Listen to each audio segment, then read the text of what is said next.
how does a consumer have the trendful jewelry in terms of a preference? But what is simple? And so how do you understand the user mindset when they say simple, custom? I want it simple and just for me very simple and elite, because you have to read the body language. 100%. That's a big part of it. Nothing that's coming to mind. I think, all those Instagram reels, you see one tip, you remember that. What would you suggest her? Should we go for diamonds? Should we go for gold? She can explore, but not too much.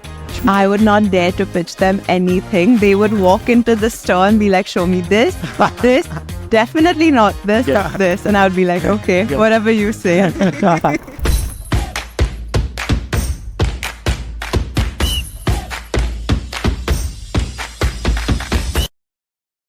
Welcome to Jewellery Insider with Shan Chawla. Again, we dive into the world of jewellery with industry expert Gehna herself from Gehna Jewelers.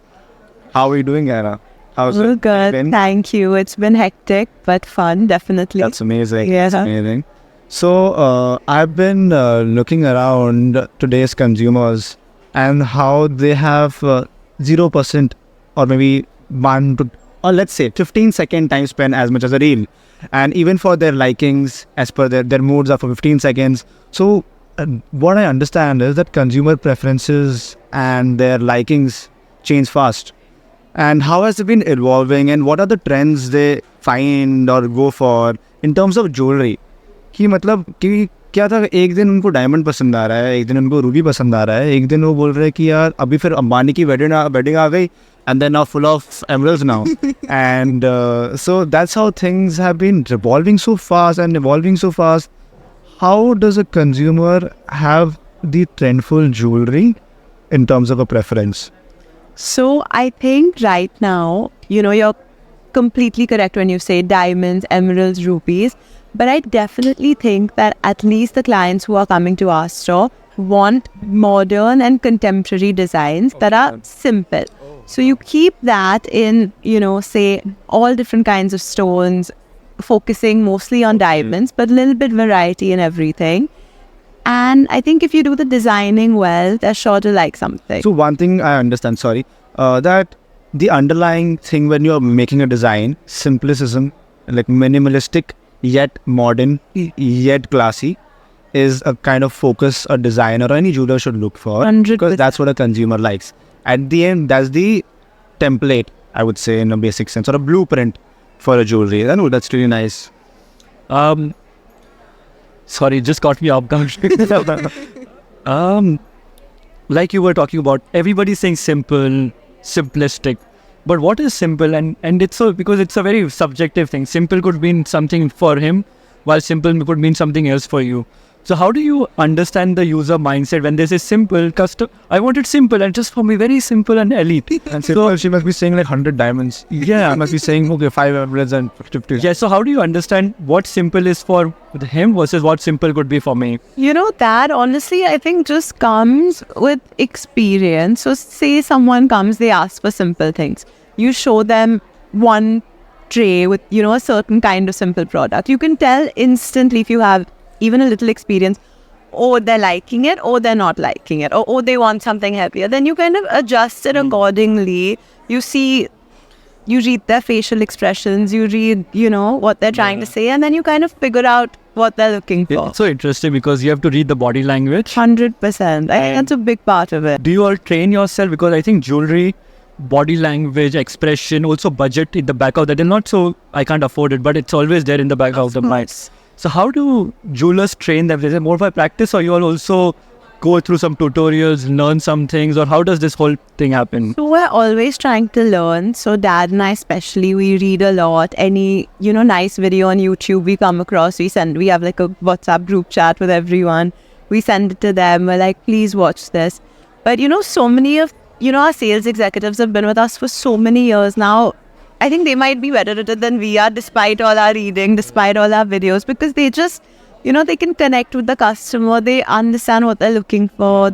Any popular 27, when they're 28, that, okay, now I want to explore jewelry. Earlier, the disposable income for jewelry and their expense towards jewelry is quite less. And even they're not even there are some type of women who are sometimes not interested in different type of jewelry. They may wear one ring. They're like, I'm not a jewelry girl that much. But till the time when they reach their 30s, like, I think now I should buy a jewelry. So someone who's in their late and like the entry of 30s and late 20s, if someone was to buy something and start with the jewelry buying as a woman, a very pretty woman from a town maybe, so how should she start towards with also being simple, but also not doing too much, as she's not been into jewelry, but she's starting to get into? What would you suggest her? Should we go for diamonds? Should we go for gold? She can explore, but not too much. I would say if that was the scenario, then, start simple, start classic, maybe a really elegant tennis bracelet, a pair of solitaires. Okay. And I think once you start wearing jewelry, you kind of notice people looking at it, being like, oh, that's so nice. Oh, I love your earring. And then by yourself, you want to explore a little, buy some different pieces. So I would always say start simple, understand the basics, and then go ahead. So now let's move the scenario. That person has been using a jewelry or using jewelry for the last 5 to 10 years. Now they are in the medium second stage of the jewelry exploration. What would you try to pitch them, or what would you try to tell them to explore now? Maybe some, now so many different concepts are coming. You get necklaces that are detachable. You get bracelets that are those wraparound bracelets. The Bulgari one. That was really cool. I like that. The snake one. Yeah. Stamp. Exactly. Now we move the conversation further, and let's take third stage now. An experienced jewelry user using jewelry for the last 15, 20 years, 30 years. Gehna, loyal customer. What would you pitch them? Because they've been using for so long. What would your pitch be? I would not dare to pitch them anything. They would walk into the store and be like, show me this, this, definitely not this, this. And I would be like, okay, whatever you say. And I'm very curious, because we were having a conversation before this. One of the owners of a brand was saying that they are now going to social media to promote their brands, because the Gen Zs and the newer generation want to have more options. So the loyal thing might decrease over time, because their mums were my mums were using a traditional brand, but maybe they are now exploring options.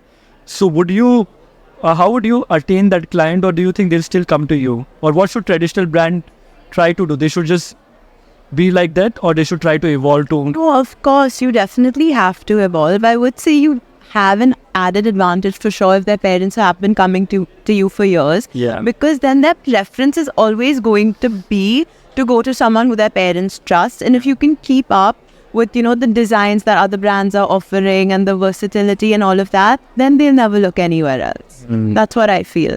That's a interesting point. But thank you for this scenario. I think this was a very interesting scenario where you took it from there. Do you want to take anything else? I think that's Rapid fire. Oh yeah.